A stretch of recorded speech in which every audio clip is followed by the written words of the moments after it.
The goal of Jenifer Fox is to see a planet of strengths and having kids embrace this as their own.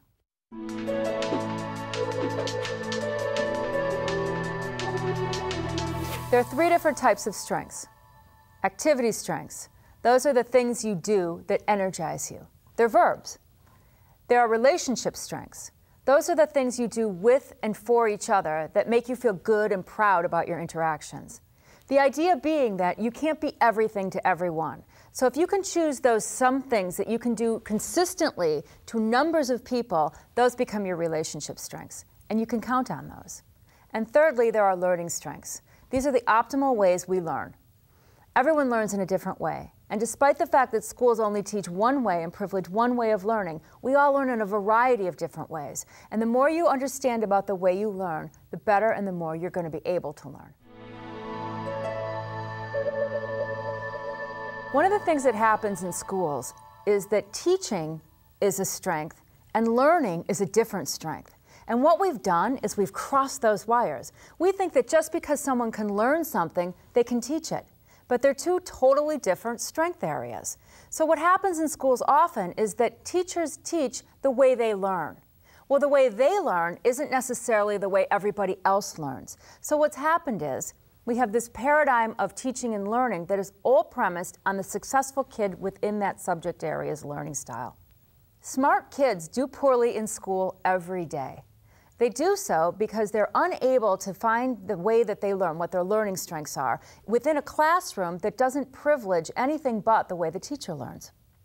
We don't need teachers as much as we used to. It used to be that the teacher was the in-class computer. It was the repository of all the knowledge. The teacher went off to college to get their head all filled up with all these facts so that they could come in and almost push that information button and give us the information.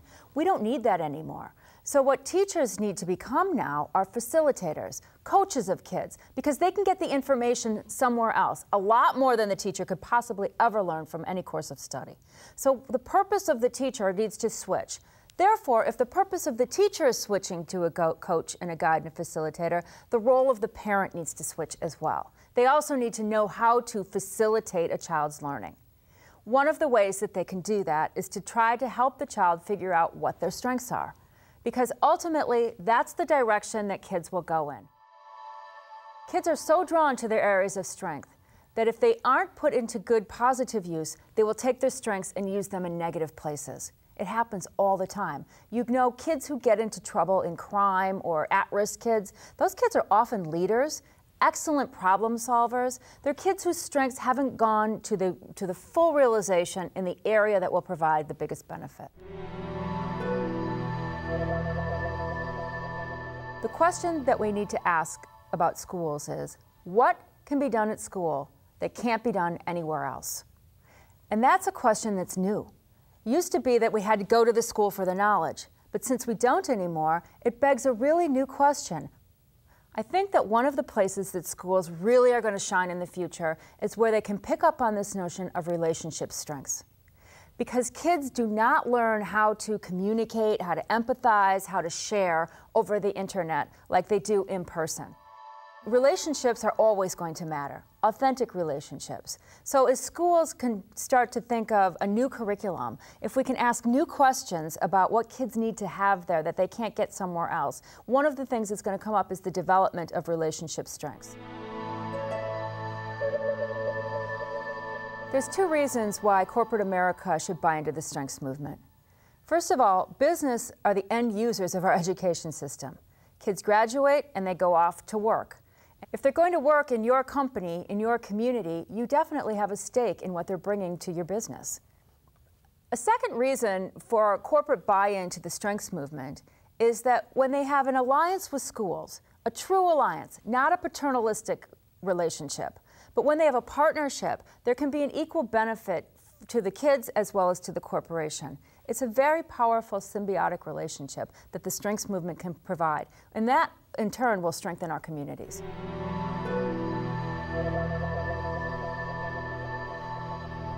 Parents ask me all the time, what can I do to make my child happy? And I always say to them, happiness is a feeling. It comes and goes. They're not going to be sustained happiness all the time. The definition of happiness depends on its opposite. What you want for a child are two things: meaningful work and good relationships. If you have those two things in life, then everything else seems to fall into place. Kids want to do things that are meaningful. They want to do things that they love. And it's our job as adults to help them figure out where they can make the most meaningful contribution for the longest period of time. And in that and of that will come the kind of wealth that they need to sustain themselves.